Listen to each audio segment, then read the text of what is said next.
I, male 30, had never met my stepbrother until last week. My parents split up when I was really young and I barely knew my dad. He sent alimony and, well, that was about it. It's not like I never had an interaction with him or don't have any fond memories of trips and stuff, but the fact of the matter was that I wasn't really much of a priority for him. He got remarried when I was 10, and my stepbrother Justin, male 18, was born shortly after. After my dad's wedding, he moved abroad in order to live with his wife in her home country, UK, and that cut our relationship down even more. I didn't want to keep putting in the effort to be recognized by my dad, even at that young age, and he slowly stopped becoming an important part of my journey growing up. My mom, however, did everything for me, and she taught me how to be a kind and loving person. She always tried to help me understand my dad's point of view and was the glue that stopped me from completely cutting off all contact with him. However, she passed away when I was 20 years old due to cancer. Her loss still affects me to this day, and without her around, I felt like I had been untethered by the one person who loved me unconditionally. With that glue gone, I felt like I would basically lose all touch with my dad, too. But to my surprise, he not only came for Mom's funeral, but stayed at my place for a few weeks, helping me feel better and grieve. He told me stories about what Mom was like as a college student, the things she did, and her odd mannerisms, which he still remembers. Those couple of weeks were probably the closest emotionally I had ever been to him in my life. It made me come to terms with the fact that I still had a parental figure in my life, and when he went back to the UK, we kept in touch. Sometimes I would have video calls with him and briefly speak with his wife or Justin, but the bond was more of politeness than anything else. I understood that they were a different part of my dad's life, and neither me nor his family were that interested in blending together. Besides, it's tough to form much of a bond when you live all the way across the ocean. My dad made frequent trips to the US for work, and I got to catch up with him then. During one of those meetups, there was a really cathartic moment between us where he apologized for not prioritizing me during my childhood and even told me that he had left me a significant chunk of money in his will. I remember him saying, "I know this can't make up for anything in the past, son. I just hope it'll keep your future steady." It was a heart to heart that stuck with me, and I forgave him for his crappy parenting as I was growing up. Not entirely. I don't even think it's possible to forgive someone entirely for that, but I wanted to remove the roadblock towards a growing bond I had with him. Things changed after that moment. It began to feel like I had a family again. My dad and his family, barring Justin because he had his A-level exams, came to my wedding to Clara, female 32, when I was 28, and I even visited the UK as a part of my honeymoon tour. My dad's wife was a lovely woman, albeit a bit distanced from real life when it comes to money matters. I mean, dad is wealthy, and she's from a family that's so posh that they're walking British stereotypes, like straight out of Downton Abbey. So while we got along, there was definitely a cultural gap between us. I was no longer as isolated as I thought I would be. Things seemed to turn out even better because Dad was planning to settle in the US after retiring, which was only a few years away. He also wanted Justin to go to his alma mater, so there was a chance that I would finally meet my stepbrother. As luck would have it, I had settled quite close to Dad's college, and having gone there myself, I thought it would be a good idea to invite Justin to live with me and Clara to get used to American life. Dad was ecstatic at the idea, and in a few short weeks, Justin was at my doorstep. However, from the moment we met, there was tension between us. Justin had grown up with two rich parents while I had grown up with one. He was spoiled, and his whole way of living was completely alien to me. In the one day we met, he wasted food at a restaurant, made fun of a waitress for wanting a bloody tip, and spent thousands of dollars at the airport mall. I'm not kidding. Thousands of dollars. He was upset that our house didn't have an outdoor pool and basically demeaned me and Clara for living like this. I kept it in when I was in front of him, but I was seething inside. As soon as I got the chance, I phoned my dad and told him that this wasn't going to work out. To my surprise, he didn't want to hear it at all. I don't know where this was coming from, but he felt resentful that I wasn't giving Justin a chance. He said, "Come on, you've known him for one day. He's a good kid, I swear. Please, just give him a chance." I mean, I understand his point of view, but at the same time, you can just tell that someone is going to be an entitled jerk from the moment you meet them. Again, all of these thoughts were just that, thoughts. I was a lot more diplomatic about explaining why I didn't want Justin around, but it failed. The conversation got a bit messy, and my dad said, "If you two can't be brothers, I'd have to give my wealth to the person I've been able to raise. You get that, right? You two need to get along because I want to have a family with no infighting. Otherwise, we can just have the kind of relationship we had before, OP. You need to commit, not just to me, but to my wife and kid too." That was a low blow, IMO. But I decided that maybe it would be best to try and keep Justin around for a few more weeks. After that, Dad would also be in the US and my idiotic stepbrother would be off my hands. Simple enough, right? Wrong. So wrong. The next day, while Clara and I went off to work, Justin was asleep in the guest bedroom. I asked him what his plans were and whether he needed any help with his admission process, but he just said he had jet lag and that he'd just relax all day. When I got home in the evening, the house was a mess. There was a huge party going on at my house because apparently he went out in the afternoon and made friends with some girls he wanted to impress. After buying half of Tiffany's for them, he let them and all their friends have a party at my house. As I was kicking everyone out, Clara came out of the house visibly agitated and told me that some drunk guy had made a pass at her. Not only was my house ruined, but my wife felt unsafe in her own home because of Justin's stupidity. I saw red and told him that he was never allowed back in my house. When he asked, "Come on, where am I supposed to go?" I replied that he best book a damn hotel room. That's when I found out that he had drained the money Dad had given him to get settled into the US. All of it was gone in literally a few days. I couldn't care less. I told him to figure it out. The next morning, Dad called me and said that he was really disappointed that I let a kid rough it out like that. Apparently, the idiot called his dad and then spent the night at a gas station. I know that he was super entitled, and I'm definitely not going to apologize for going off on him, but was I TA for kicking someone out into a country they're not familiar with? Update 1. So Dad landed in the US. He booked an early flight and sent Justin some more money so that he could check into a hotel. I wasn't going to budge on letting my stepbrother back into my home, but I did invite my father to my house so we could talk things over. If he was going to be just as stubborn about forcing a bond with Justin, though, I was going to tell him that I could care less about his inheritance. We'll see how things go, though. Update 2. Speaking to Dad was quite a roller coaster ride. First off, it wasn't just him who came, it was his wife too. And, to my dismay, Justin as well. I couldn't do much about it, and all of us awkwardly sat in the living room.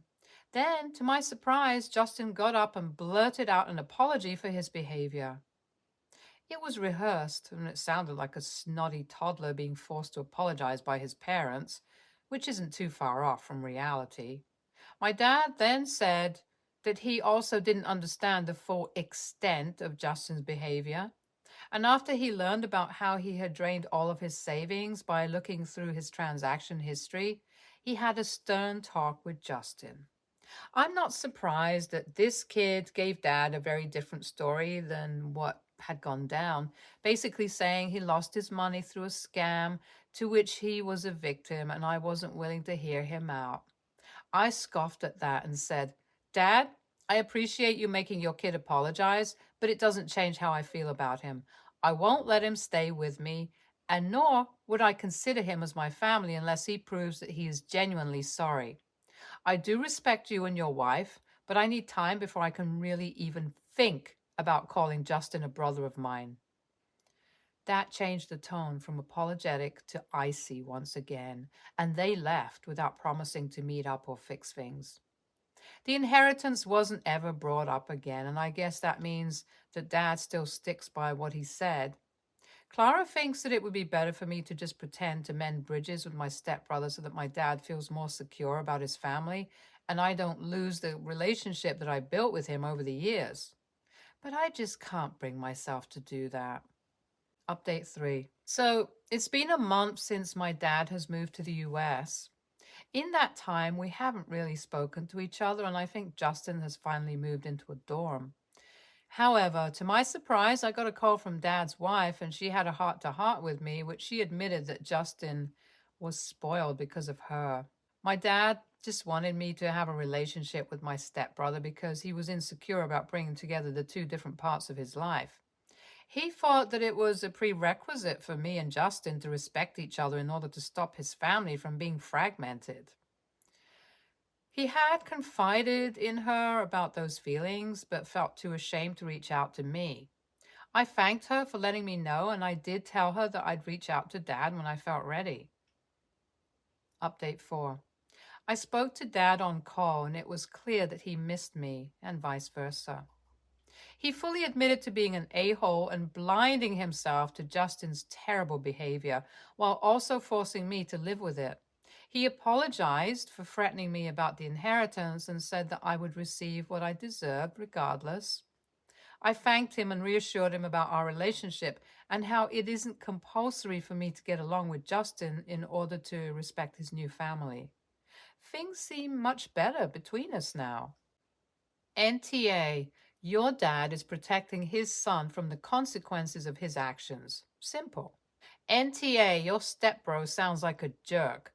I would have kicked him out too, no matter if he's from UK or not. Idiots exist everywhere, and you're within your limits to kick him out. Next story. I'm 24, female. My sister's 21, female. Our mom died when we were young. Parents were divorced by then. Dad remarried a few years ago, and we now have a 4-year-old brother and a 2-year-old sister. We all were living at home. My sister didn't like our stepmom from the start, so things were always kind of tense at home. And she did not handle having more siblings well. She was always the baby and spoiled and entitled. And when the Lils came along, she started rebelling and basically made life hell for everyone in the house. She was coming home drunk constantly at all hours. She would be aggressive and belligerent, especially towards my stepmom. She basically resents the Lils and literally refuses to interact with them, flat out ignores them, tells them to get away from her and calls them names, refuses to help in any way. My dad and stepmom kicked her out a few months back when they found drugs in her purse by the door where the little ones could have gotten into it. Since then, she's been living with the boyfriend of the month, also a real peach. They enjoy the same kinds of dysfunction and habits. So she recently decided that she wants to start coming to family dinners a few times a week and has been telling everyone how good she is doing, being nice to the kids, helping clean up, etc. The other night, after a few glasses of wine, mind you, she takes me aside and lets me know she is cleaning up her act and wants me to help her convince Dad and stepmom to let her move back in because she's pregnant. She says she's going to need help raising the baby and it would make things so much easier because they already have all the baby stuff and the house is basically already set up for a baby. She was telling me how excited she was and asked my thoughts, and I was honest with her. I told her it was terrifying, that she was in no way mature enough to do this, and that even her changes were for selfish reasons. I also told her I wasn't going to support the idea of her moving home if I was asked about it. She ended up getting really upset at me and storming out. And when my dad asked what happened, I told him.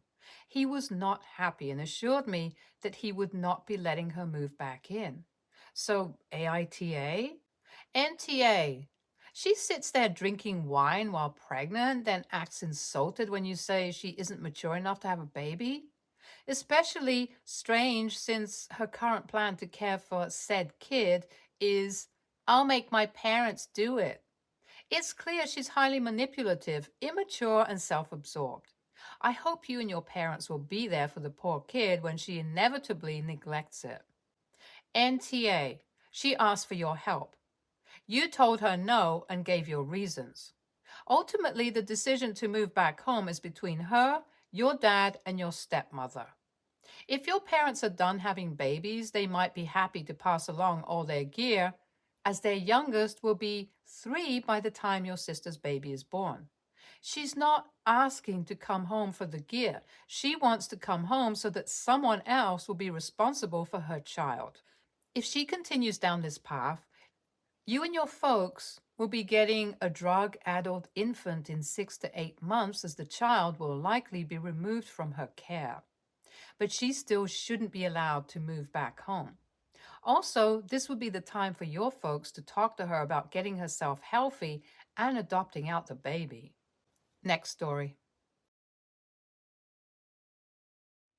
I, 19 years old, female, have always been very close to my dad's side of the family's grandparents. My grandparents and my dad and I have traveled across the country together, and my dad and I have visited at least once a week while growing up. My dad has an older brother and sister, each with their own sets of children. I am my dad's only child.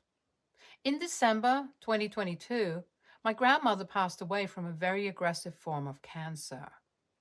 My dad and I were her primary caregivers throughout her final weeks of life, as she wanted to pass at home. One day, as I was sitting with my grandmother, she gave me her wedding and engagement rings as a 19th birthday present.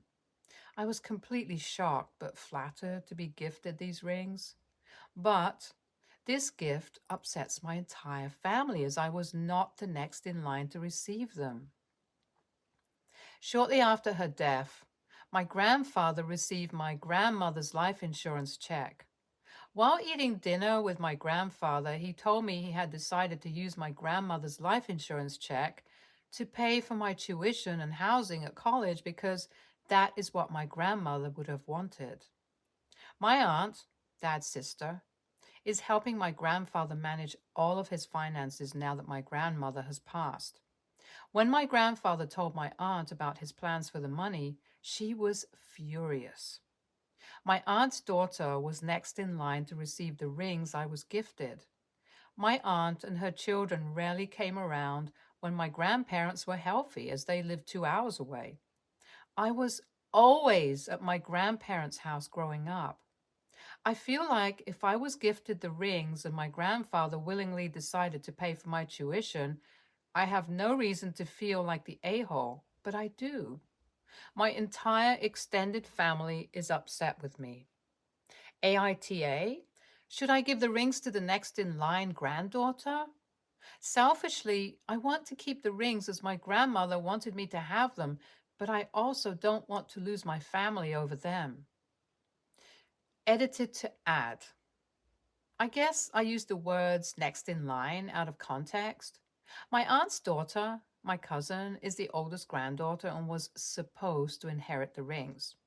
My grandmother was completely coherent when she gave me the rings and asked me to take them off of her fingers, and then she slipped them onto mine.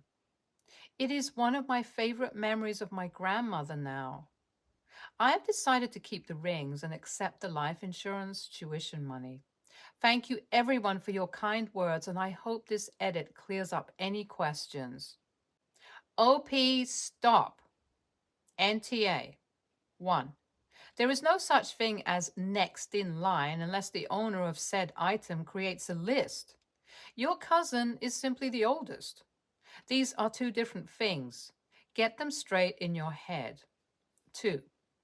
What people want to do with their possessions is 100% their business. Your grandfather has chosen to gift you tuition. That's their decision to make and their gifts to you. 3. It's unfortunate others in the family are upset. That's their problem. The only response to people like that is, it's unfortunate you feel this way. Do not say things like, I'm sorry, or I'll think about it, or I'll share. If your grandparents wanted to share anything, they would have divided the inheritance themselves. 4. Do not disrespect your grandparents' wishes. These are generous gifts. It's their decision, and enjoy. I'm sorry for your loss. Grandparents can sometimes be the most impactful relationship. Glad you had a good one with yours. NTA. The rings are a gift of love, not a birthright. Your grandmother wants you to have it as you have thought of her often during her life and were there for her. Remember, it was her ring. It was her decision. Next story. I'm 24, male. My girlfriend, 23, and I have a 2.5-month-old daughter. We have a system in place that works for us, as I've been back at work for about a month now. My girlfriend gets up during the night if our baby happens to wake up. Lately, she's been sleeping well during the night, so this doesn't happen often, as I have to be up at 4:30 a.m. for work. When I get home from work at about 3 p.m. most days, I take over and give my girlfriend a well-deserved break. I'll do any normal parent duties, etc., and even encourage my girlfriend to get out of the house if she wants and offer to pay for her to treat herself, whether it be getting her nails done or anything else she enjoys. I also cook dinner and clean up afterward while my girlfriend watches the baby. I also do our baby's nighttime routine every night before getting into bed myself at 8:30 p.m. We give her a bath at about 7:30 and then massage her and feed her, and she usually falls asleep halfway through feeding, formula fed. This system works for us, and while some people might not agree, I don't care at all. My friend and I were having a random convo over Messenger, and he was saying how keen he was to sleep in on the weekend. And I responded with saying, LOL, I wish. I don't sleep in anymore. We rotate getting up during the night on days I'm not working, which is the weekend, and I wasn't complaining. I was just stating a fact. And he asked me why I don't. And I responded with basically what I said above. And he said that was freaking stupid and I deserve to sleep in on the weekend because I work during the week. And I asked what he meant. He basically said the man that works during the week to provide should get to sleep in on the weekend. And I responded with saying, I hope he never has kids because I feel sorry for the woman who he has them with. And he called me an a-hole and stopped responding to me. My girlfriend told me I was a bit harsh, but I don't think I was. AITA? Edit. Typo in the title. I meant to say my friend. NTA. Though certain exceptions exist. Two parents are equally responsible for making a baby, so two parents should be equally responsible for caring for a baby. That responsibility will continue as that baby grows up. Beyond that, you and your girlfriend are in a romantic partnership, meaning there are two of you who should be sharing responsibilities beyond baby care. Harsh or not, you spoke the truth. I applaud you for being in a routine already for Bob. Hubby and I made a pact that on the weekends he got to sleep in on Saturdays and on Sundays I got to sleep in. That worked well for us. And those who don't have children can't understand the problems of having babies in the house. Stay tuned for more stories from Argo Relationships.